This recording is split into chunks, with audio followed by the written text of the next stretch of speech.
what's really going on in our country right now is there's a lot of issues like transgenderism or, during the Biden administration, persecution of Christians or persecution of pro-lifers, that if we don't talk about them, if we don't pay attention to them, who will? That's right. And I think just being really factual and honest about it and informed can make a huge difference, because a lot of the rhetoric that you're referring to is coming from an emotional place or kind of a condescending place. And to meet it with dignity and facts, I think will often come out the winner.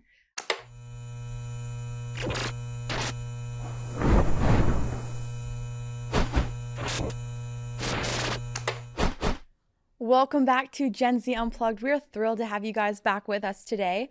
We're going to be doing something a little bit different for the next couple of weeks. We're going to be sharing exclusive conversations straight from Washington, D.C. from our D.C. Summit. These are raw, real, and unfiltered conversations with some of the most inspiring conservative women leaders in today's movement. First off, we have Mary Margaret Olohan, who is the White House correspondent for Daily Wire. She'll be speaking about her experience working in the White House, what the White House press room looks like, and how faith fuels her fight for truth. Hope you guys enjoy. Thank you so much for coming on Gen Z Unplugged. I have been trying to wrap my head around when I first met you, because I've seen you here and there. And then over the past couple months, you've been blowing up in the news. Young women are absolutely obsessed with your work, which is incredible. We need more classy young women in the conservative movement that are paving the way. So I appreciate you coming on the show today. If you don't mind sharing a little bit about yourself, how you got to working for the Daily Wire and now being a White House correspondent in the media room. What is your story? What sparked this passion inside of you? Well, thank you so much for having me, you guys. This is lovely. And I love being here at the Claire Booth event. I love these girls. I love talking to everybody about this. So it's so much fun. I first got into journalism when I was probably about 8 months out of college. I was working at Regnery Publishing, which is a conservative publishing house in DC. And I had thought about doing journalism in college, but it really didn't appeal to me that much, just because I had this very liberal professor in college. And when I took this class, she made it seem super dry and boring. And there wasn't anything really interesting about it. Mm-hmm. So I thought, okay, I don't want to do this. But then I graduated and I went to Regnery and I was working at this publishing house, and the Kavanaugh hearings happened. And I was a little bit radicalized, because the way the media was talking about these allegations against the Supreme Court justice, obviously we should take them seriously. And at the time I paid very close attention to Christine Blasey Ford, and I felt a lot of sympathy for her. And I still think she has something horrible happened to her to make her behave in such a way. But I was watching these hearings and I was so disturbed by the way the media was handling it.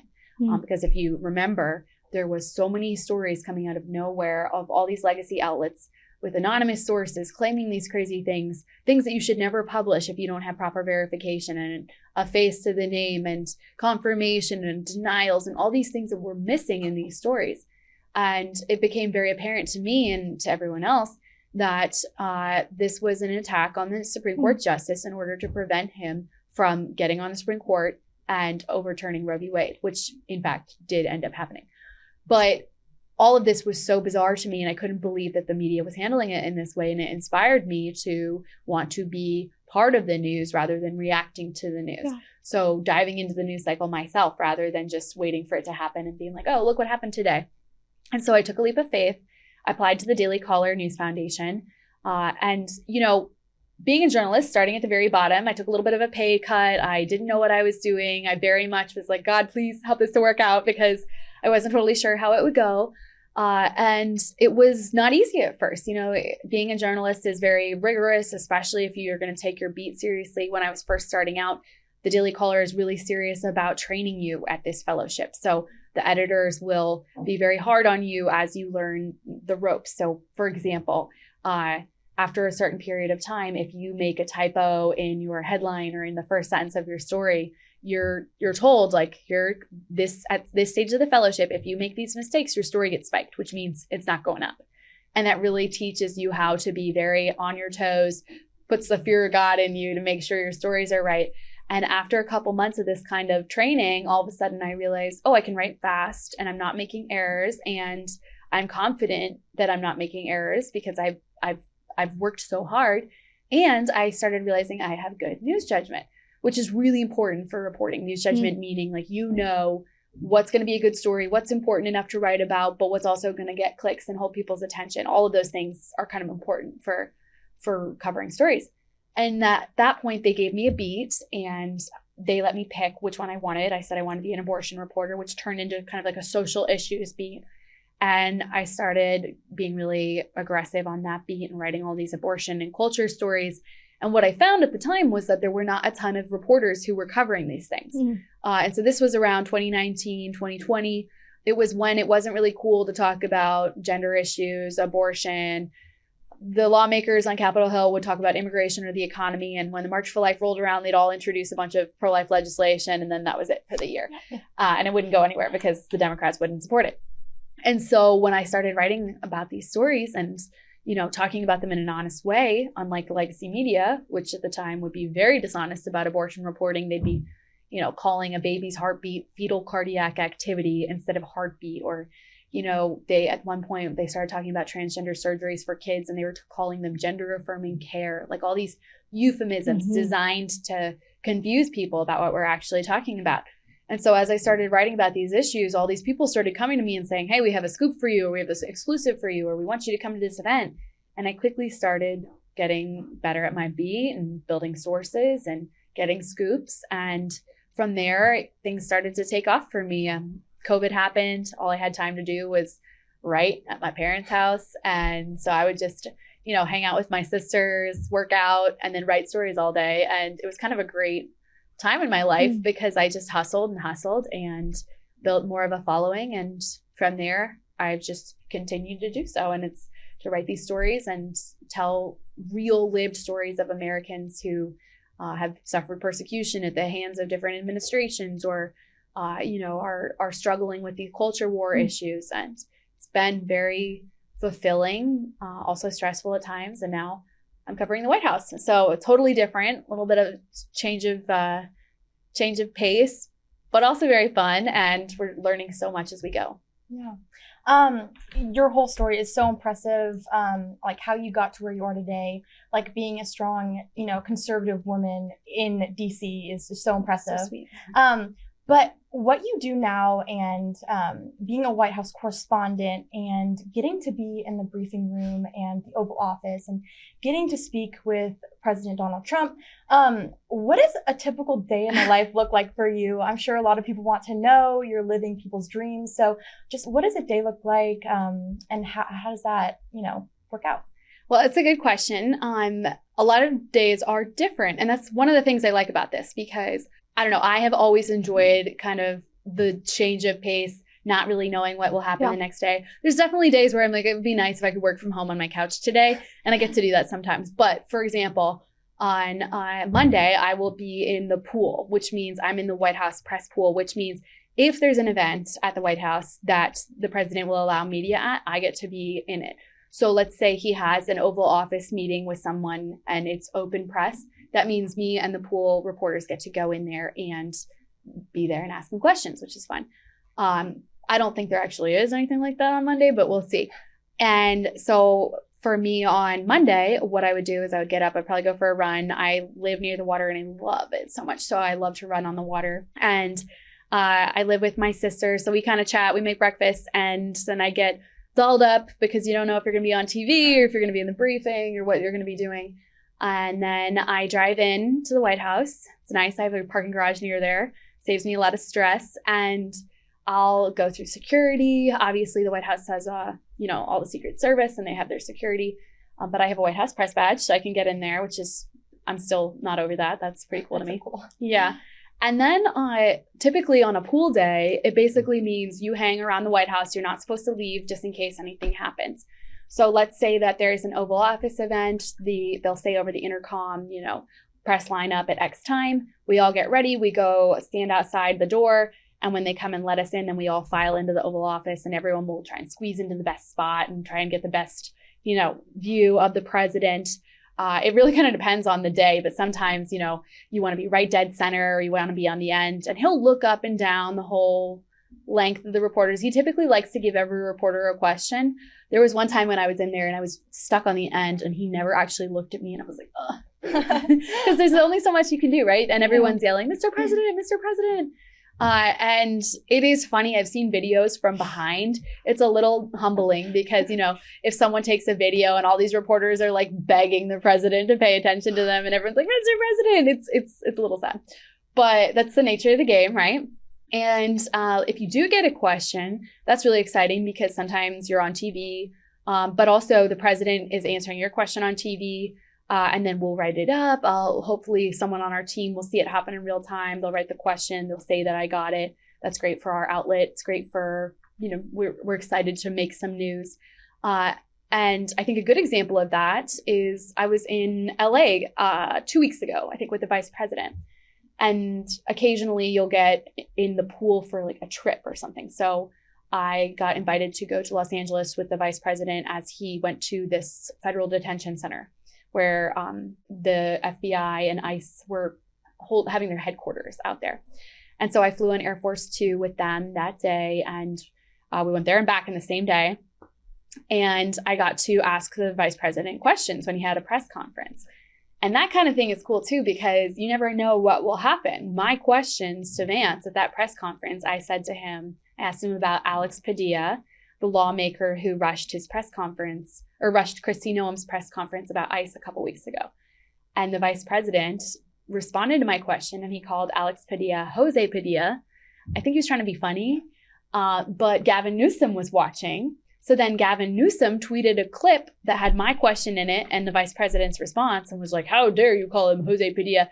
And all of a sudden my question was part of a national argument, and the governor of California was getting mad at the vice president about it. And, you know, all of these other things ensued. And it's just so funny because it all started with my question. So you really never know what the day holds. There's obviously dud days. Like yesterday, I was in the pool. I sat at the White House all day in the press basement desks, and I was just writing other stories and nothing happened. But sometimes it does. And sometimes you get to travel on Air Force One or Air Force Two and make news. And that's really cool. Yeah. You know, it's interesting. I've loved looking at the shift with having you guys, especially you, in the press briefing room, asking the questions, especially on the social issues. You mentioned like abortion and gender ideology, which you don't really hear, unfortunately, from many of these legacy media outlets. Even the Supreme Court decisions. I don't think a single legacy media outlet asked Caroline what President Trump's decisions or what his plans moving forward with these Supreme Court decisions were, or his even thoughts were. And so the only kind of like good questions, frankly, that you get are from you guys, the, you know, independent media outlets that are willing to ask this. So I'm curious your thoughts, because I think people are watching it. Like you said, there's crazy. It's a hustle to get in there. You've talked about it a lot. It literally looks like a cafeteria, kind of like kids just like fighting. And I heard you talking to KT earlier about, you know, it's just like this passive aggressive kind of like tension in there. But being in there, asking the questions that nobody else really, even some of the conservative, you know, media outlets aren't willing to ask. How is that for you? I mean, what is it like being in the press briefing room asking questions that you genuinely, maybe you're going to get blacklisted by other parts of the conservative movement, but it's questions that the American people want to hear. Moms, families, parents want to hear. No, this is a really good question because I don't think people always realize how delicate it is to be a conservative reporter in there, because obviously we have questions that we want to ask, but sometimes they might be questions that, you know, President Trump might not be super excited about. For example, this happened maybe like 2 days ago. A Washington Examiner reporter who I know, Washington Examiner is, most people would consider it a conservative outlet. This guy wanted to ask about the Epstein news recently. And his question was basically, we still have unanswered questions on this topic. Can you elaborate on, I can't remember exactly what he asked, but it was basically asking for elaboration on some of these unanswered Epstein questions. And the president didn't like it. And so then he got kind of mad. And so now that reporter, you know, is all over social media getting sort of yelled at by the president for still asking about that after, you know, amid the flooding in Texas and all these lives are lost and attacks on ICE. The president's point was, we put out what we have. Why are you still asking about that when all these other things are going on? but you can see why the reporter would ask it. You could also see why the president would respond like that. But it's, it can be a little bit dicey. So, people misinterpret questions too. Like I asked a couple months ago, it was the day that ICE put out this video of these illegal immigrants getting deported, and they were violent illegal criminals getting deported, and it was set to the tune of Closing Time. And so the refrain was, you don't have to go home, but you can't stay here. And the video was kind of amusing. It's a little unsettling too to watch it because it's all these guys in shackles getting on a plane and getting deported. So it's a little unsettling, but I think it's one of those things where like Americans are very ready for this to happen. They want to see it happening. So I think the White House kind of astutely said, let's show them that it's happening to help them realize we're keeping our promises. And so when these videos came out, everyone was, reacting to them, and there was a briefing that day. So I said to my bosses, I want to ask about them because this is a big deal and it's causing a lot of stir. And I think the White House, I'd like to hear them explain what their point of the videos are. I think that's a totally legitimate question. So I asked, and Caroline had a really interesting answer. And she kind of concluded with, our messaging is very clear. You don't have to go home, but you can't stay here. And we made a little reel out of that and put it on social media. And it's funny because you look at the comments, all the people are like, oh, that liberal reporter, or like, oh, that idiot reporter, why is she asking that? And I was like, come on, you guys, like, this is a legitimate question. And I got you this interesting answer. Like, you should be happy with this. But there's definitely an attitude of, oh, anyone asking a question is, to be shamed. So people misinterpret, people don't understand. At the end of the day, I'm just happy if people know I'm doing my job and my bosses know that we're trying to ask questions that our audience cares about. Yeah. And I think Caroline is pretty clear in understanding who's asking questions in good faith or bad faith. And you can tell that by the way she responds. Yeah. And like with backlash that you do receive from just doing your job and wanting answers and wanting the truth, how do you deal with that? Like, how do you respond when people accuse you of, not being Christian, not being conservative, when you're just trying to give them the truth, like what actually is happening? I just don't respond. I'm the oldest sister in my family, so I'm definitely way too comfortable being bossy. And then when people annoy me, I just like, I'm like, whatever. So especially on social media, if I see people being annoying, I don't engage with it. Yeah. We don't engage with terrorists, right? or commentators. And I typically try not to read the replies too much.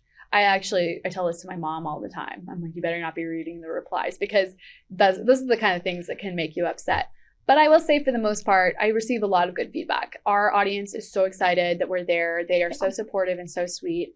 And, it's surprising how many people will recognize you or figure out that you're the one asking the questions in the briefing. So I'd say there's a good mix of responses. And my favorite so far, someone sent this to me the other day. It was a TikTok of some girl. I don't know who she is. She's liberal. She has a big account. She makes fun of the briefings. And in her video about the briefings, she was making fun of me. And she was like, who is this girl that keeps asking these stupid questions? And she was upset because I was asking about ICE. And I was like, hey, if you're upset about this, it's probably a good thing. So it's fun. It's silly. So yeah, that's right. And I think it's interesting you mentioned just like the hate. And I think that's a lot of young people, a lot of young girls are afraid to stand up because of the hate. And I'm curious, you mentioned, just not responding, but I think also too, being willing to just be like, hey, like, let's get back to the point. Like, you're deflecting from the real issue that's at hand. I remember when I first got involved, we were hosting a Teens Against Gender Mutilation rally with Chloe Cole and Turning Point USA. Yeah. And we were at a college campus, and I was about 15 at the time, and you'd hear people come up, what are your thoughts on circumcision? Yeah. So you're against child mutilation. Oh, and they use all these very deflective tactics to get you away from the point because they don't care about circumcision. That's not the point. Yeah. They just want to normalize child castration and mutilation of children. So I'm curious, you kind of gave your message, like, don't look at the comments. Encourage your parents also not to because they're going to freak out. But I mean, what is your message to young women, especially on these college campuses, or maybe just even at their churches that are getting pushed back from conservative Christians that said, don't get involved in politics. Like, this is not for you. You're getting into a very messy field. All those very, really just deflective tactics. No, I think that's a really important thing to talk about. And I will say, I don't have a ton of patience for that kind of rhetoric because, especially as a reporter, I care a lot about the facts. I care about the truth. And so when someone comes at me with things like that, especially on the gender issue, my immediate response is to be like, okay, well, do you know anyone who's tried to transition? Do you know anyone that's happy with their transition? They'll probably say, yes, I do. I know many people, whatever. Do you know anyone that's unhappy with their detransition or unhappy with what happened? And then share a real story about what you've heard or what that person has experienced, because it's much harder for them to argue with the real lived experiences of someone who was impacted by this.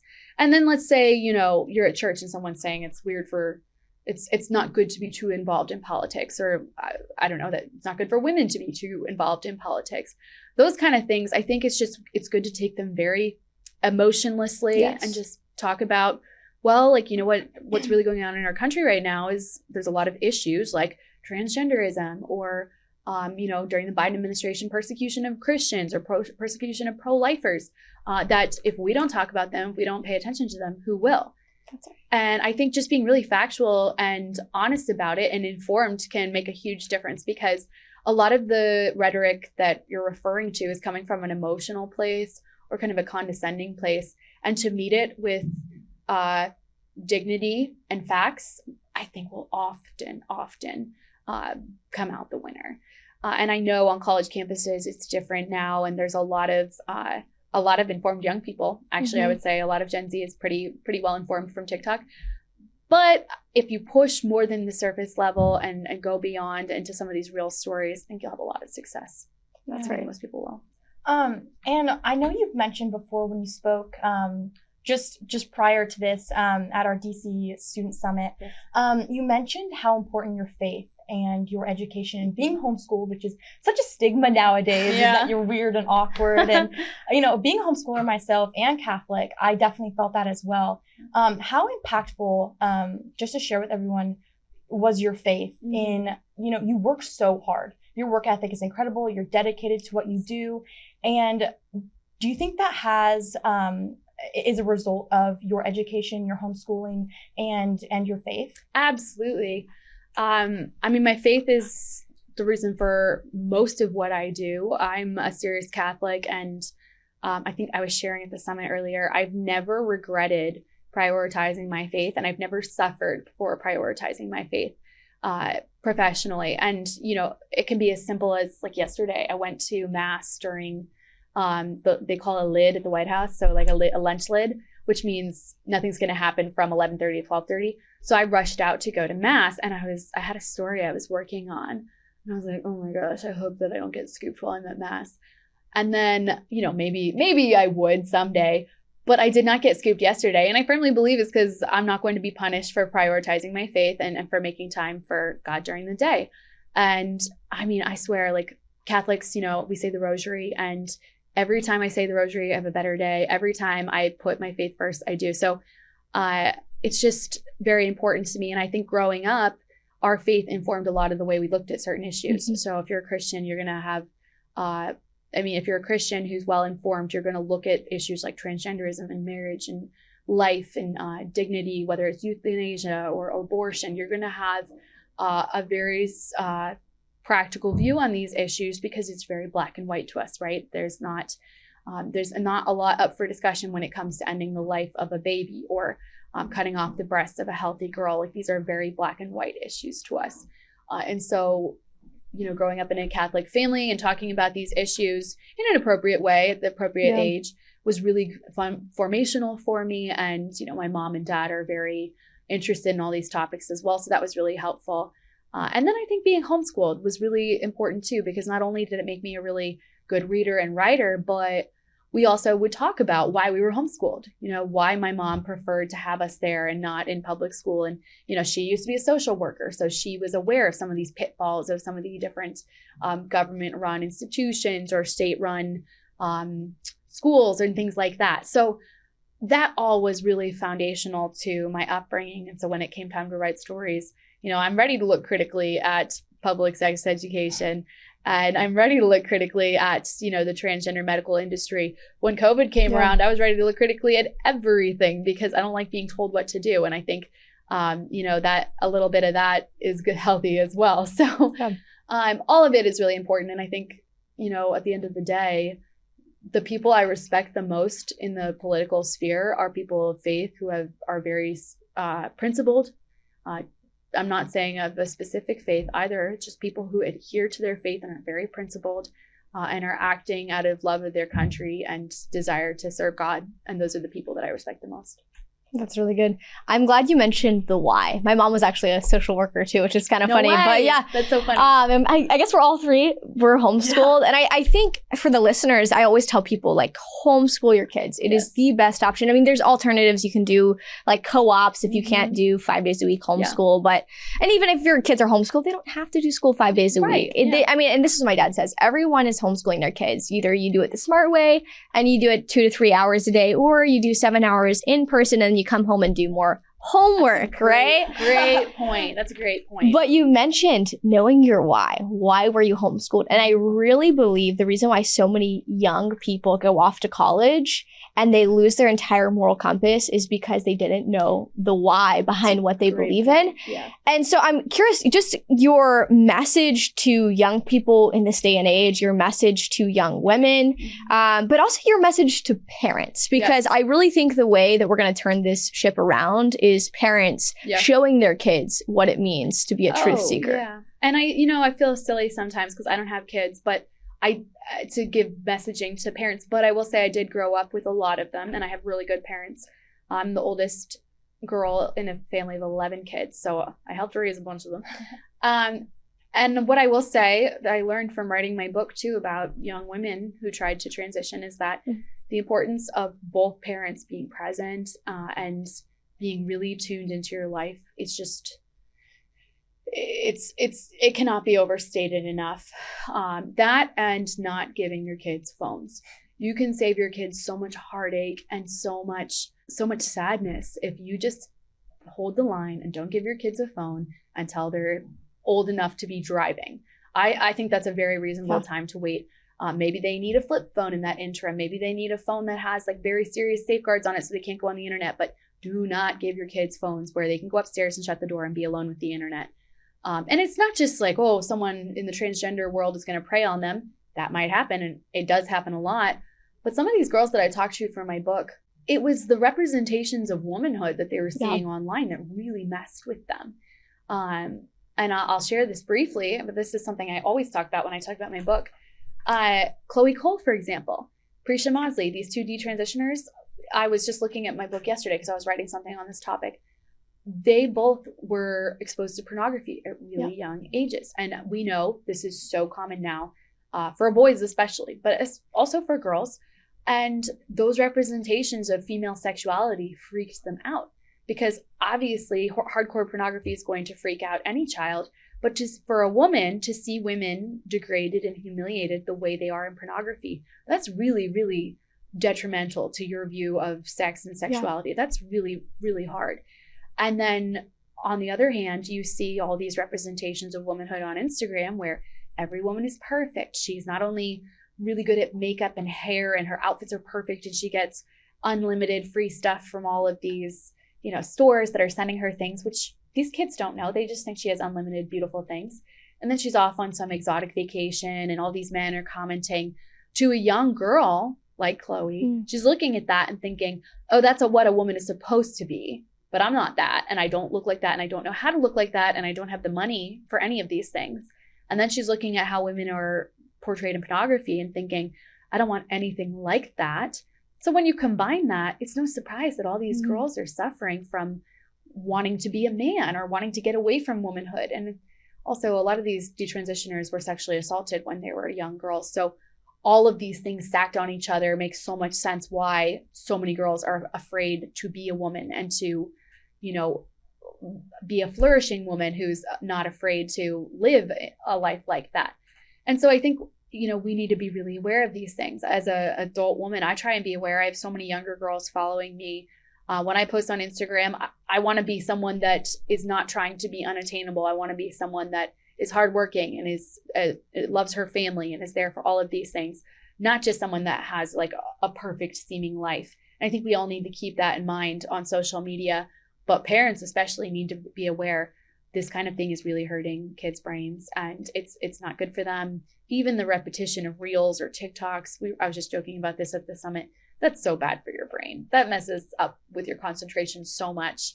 I've known people that have gotten off TikTok and suddenly were so much more cognizant at work or were able to study better. And all of these things are so detrimental. So I would just say we need strong fathers in our daughters and sons' lives. And we need present mothers who aren't afraid to be the bad guy. It's okay to not give your kid a phone. It's okay for them to not feel very cool. I didn't feel cool for a long time. I still don't feel that cool. And it's fine. You know, it's a good thing.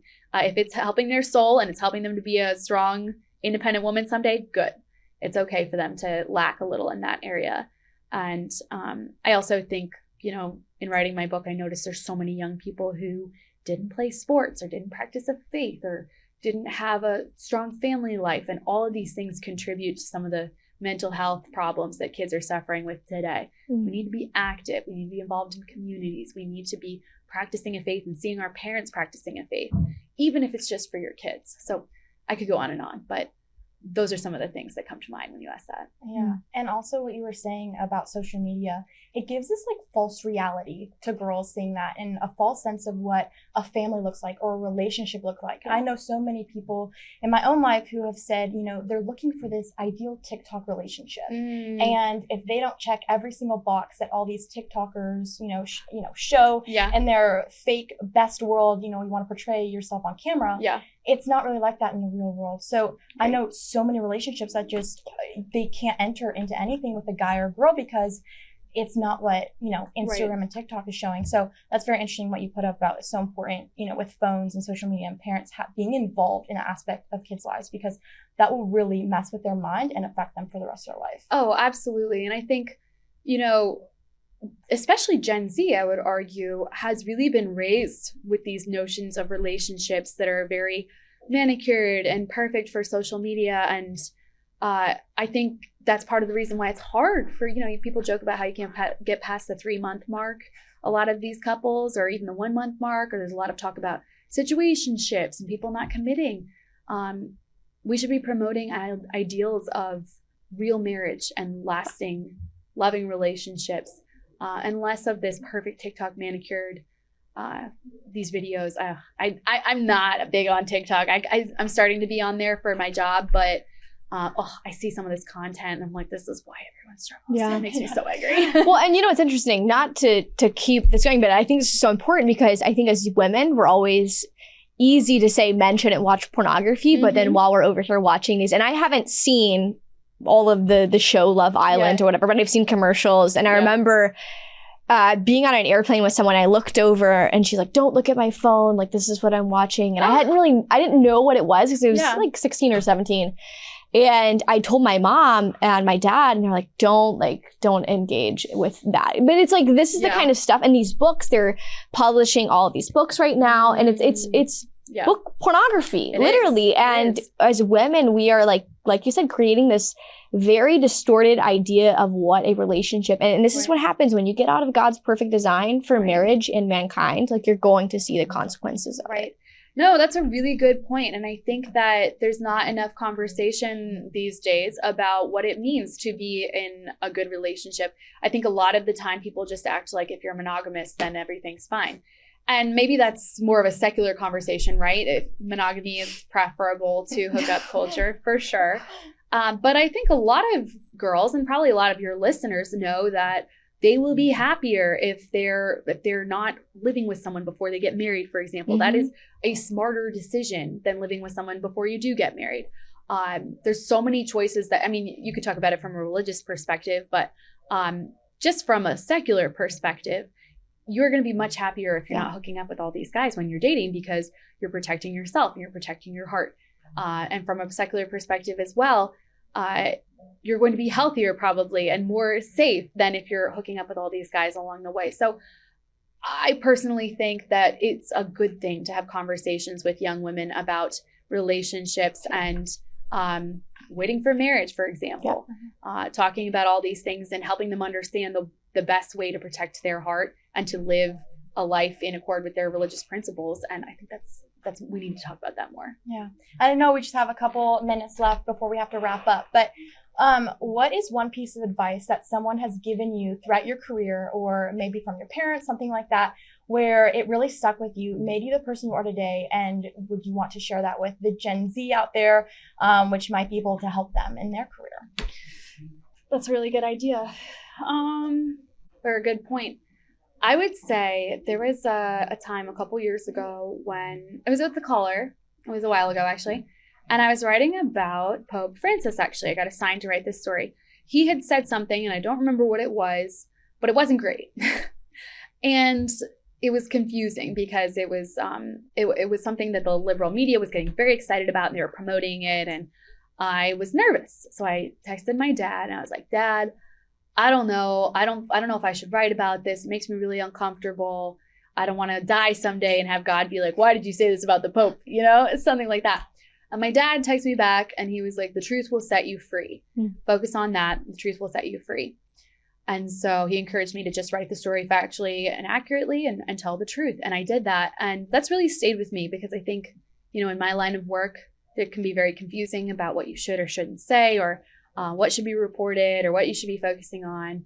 And I really do believe that we should be focused on the truth, that there's not enough transparency these days. There's not enough focus on the real factual truth of what's going on in our country. And that is what Americans are craving. And almost 100% of the time, it's the right thing to do. The truth will set you free. And so that's something that's really stayed with me. And I also really like this quote from St. Catherine of Siena, which I have taped to my mirror. She says, nothing great is ever achieved without much enduring. And I think that's really important for us to remember too, is that we must hustle and we must work hard for what we want. And truly at the end of the day, if we put in that work and we put in that time and devotion, I think we will get what we want. And we will achieve greatness. That's right. Yeah. Amen. Now, do people call you Mary or Mary Margaret? Mary Margaret. Also Mary MMO. Margaret. Okay. MO. I love MMO. Okay, I love that. Well, how can people find you? How can they support your work and see what you're doing? So you can follow me on all social platforms. Unfortunately, I'm on all of them.